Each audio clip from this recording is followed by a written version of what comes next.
Welcome, witches, wizards, and muggles alike, to another enchanting episode of Magical Tales from the Slytherin Common Room, bringing your favorite Harry Potter fanfiction to audio format. So sit back, relax, and lock your headphones and let the magic begin.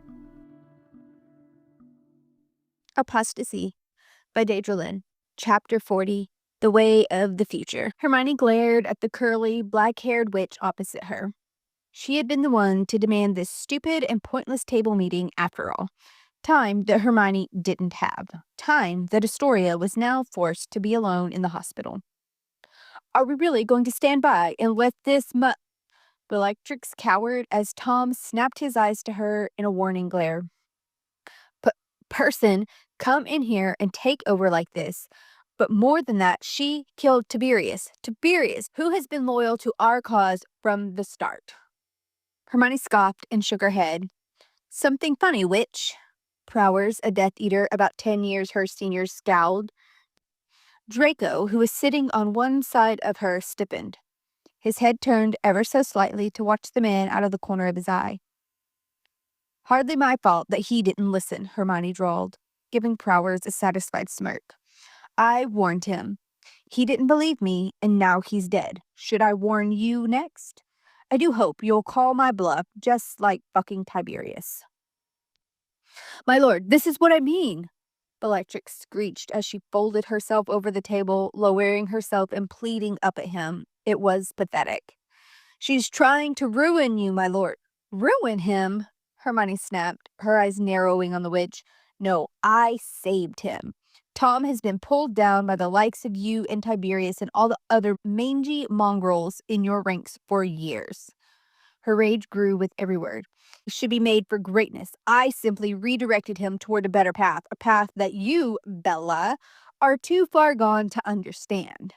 Hermione sighed heavily and looked at the ceiling, trying to find the patience to refrain from killing everyone here and being done with it. I have things to do. I do not have time to be wasting trying to convince someone I don't even want around I will be the best fucking thing to have ever happened to Tom Riddle, Hermione punctuated. His name is Voldemort, the witch shrieked, her voice echoing and shrill in the large dining room. And Hermione saw this meeting for what it was. The eyes never lie. One can try. They can hide behind excuses or reasons, but the eyes always tell the truth. Hermione started laughing in shock at first, but then loudly and full of disgust as it tumbled out of her. Oh my God, woman, Hermione trailed off as her laughter continued, all eyes burning her skin while Hermione did an inventory of those at the table. You are truly pathetic. You know that? Her laughter evaporated and her face pulled into a sneer toward the witch. Are you serious? You're jealous of me. Are you that desperate for his affections that you honestly view me as a threat? Have you lost your fucking mind? Actually, don't answer that. I know you have. Hermione shook her head and stood. I can never be jealous of you. You're a nothing. You are a... Bellatrix tried to argue, but her eyes looked panicked, like a deer in the headlights, laying it all out bare for the whole table, including her husband, to see. Bellatrix, Tom hissed in warning. Listen, I don't have time to soothe the insecurities of a crazy woman, but I will say this, Bella. If he hasn't wanted to fuck you by now, there's probably a fairly high chance he isn't going to. A few seats down, Pansy choked on the water she had just been sipping on, the rest of her housemates' eyes growing round in shock. If you will excuse me, I have better things to do with my time, like, I don't know, changing the motherfucking world. So on that note, Tom, please excuse us. I have meetings to plan. Might I suggest something, though? Perhaps it's time for that little test I mentioned. Hermione turned to make her leave. Sit down, bitch. You don't get to come and go when you... The wizard's disgusted rant was interrupted by the sound of Ginny throwing a knife into the man's throat, which in turn only caused further outrage by those around him as the man collapsed against the tabletop, thick red blood pooling around his wide, unseeing eyes. Enough! Tom roared from the head of the table, silencing some, but not all, of the increasingly disobedient Death Eaters. Because in truth, most of them were not loyal to Tom or his new cause. At least half of them had only joined the ranks in order to justify the debauchery that they wanted to commit. Being Death Eaters just gave them free rein to rape, kill, and torture whoever they wanted, and half of those left over had no doubt only joined to avoid being killed themselves. Or because it was easier than fighting. Enough. Hermione had anticipated that. The disapproval from the shifting of the goal. She had meant what she said. Tom had allowed himself to be pulled down by the weight of the losers in his midst. The sheer amount of chaos had long since shattered whatever the original intent had been and had turned him into a leader of an unruly gang of hooligans. Tom stood and faced the back of the room with his hands behind his back. He might have been making a decent effort to control himself and follow the rules Hermione had set out, but it didn't stop the tangible feeling of rage from radiating off of him. Right. He turned around, waving his wand to activate an anti-apparition ward. Eyes narrowed into slits that darted around the room. Here's what's going to happen. You are all going to pledge your allegiance to me, Minister for Magic Tom Marvolo Riddle, which, to be clear, means putting your faith in Hermione Granger as well. To doubt her is to doubt me, and I have no room at my table for false loyalties, starting with Bella. Tom looked at the witch with such coldness that even Hermione felt uncomfortable. My lord, Bella lowered herself in a bow. No, snarled Tom before she could finish. Not Lord Voldemort, me, Tom Riddle. Bellatrix sputtered, her mouth opening and closing for a second. Hermione edged closer to stand beside Draco's chair, seeking out some kind of comfort that she had grown used to the man providing. Draco pushed his chair back and pulled her onto his thigh. It was hardly the first time Draco had shown her affection in front of another Death Eater. He had never hidden the fact that they were an item, but he had yet to be in the presence of so many people who wanted her dead and hated her simply for the filthy blood that ran through her veins. Many of those at the table stared openly in disgust at Draco, who was looking at her with unbridled affection. Her eyes met his, and her heart skipped several beats at the softness that she saw there. Eyes did not lie, and his eyes said that she was the fucking sun. A soft smile tugged at his lips. There was a gentle nudge at the barriers of her mind as his presence stroked against her. It wasn't seeking access, though. He wasn't seeking access, though she was prepared to give it to him, just reassuring her that he was there. Hermione smiled back at him in adoration. Her feelings for him had come hard and heavy. Feelings had not been on her radar, but she could also say with certainty that they never could have formed for anyone but Draco. He understood her in a way that no other romantic partner had been able to thus far, as if she was a book and only he could read the creases in the pages of her very soul. It was an overwhelming feeling, and one that terrified her because she knew that if this was to end, there would be no repairing the damage that it would do to her. Tom Riddle, there is not a corner of the world I would not follow you. Bellatrix stumbled over her words, pulling Hermione back to the moment. Draco's hand rested on her hip with his thumb stroking at her side softly. Ah, but in which world? Tom was still glaring at her. I'm afraid I do not understand. Hermione rolled her eyes at the witch's response.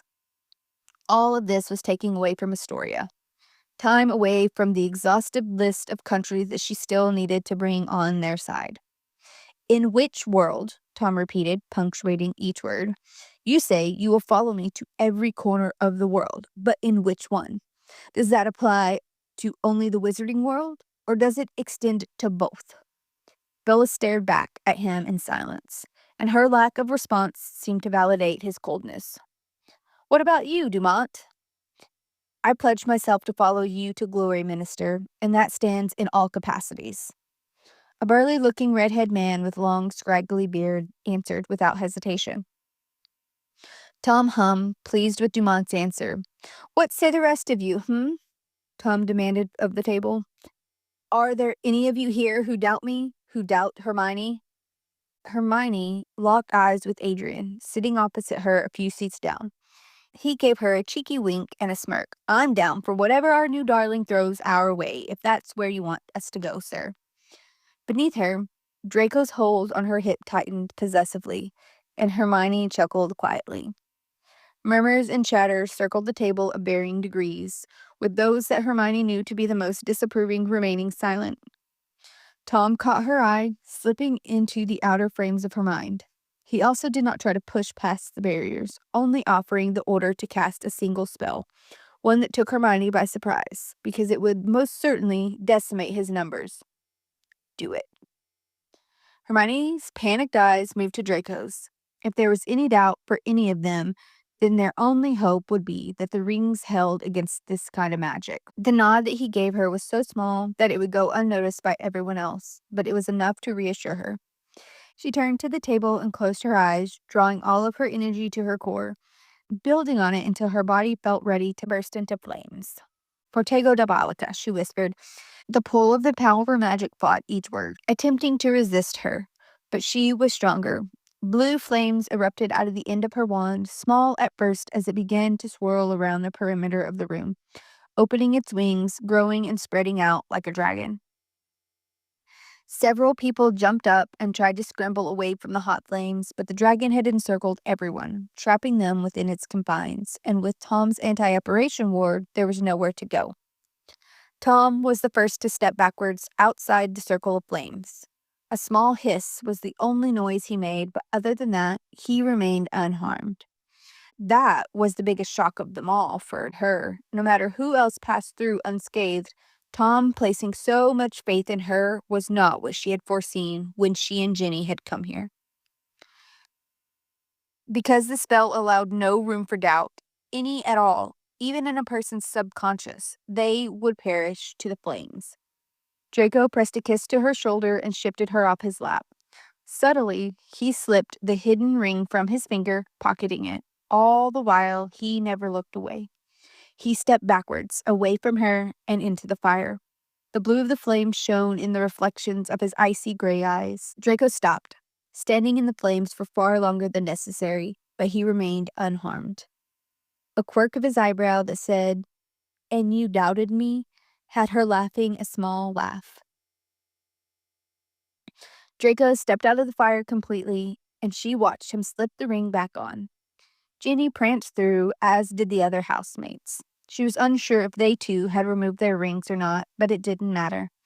Draco's trust in her was all she could think about, and she knew without a doubt that ring or not, Ginny would have been fine anyway. She had already demonstrated that the second she had brought them into the pub full of Death Eaters several months ago, with only the untested rings Hermione had created as protection.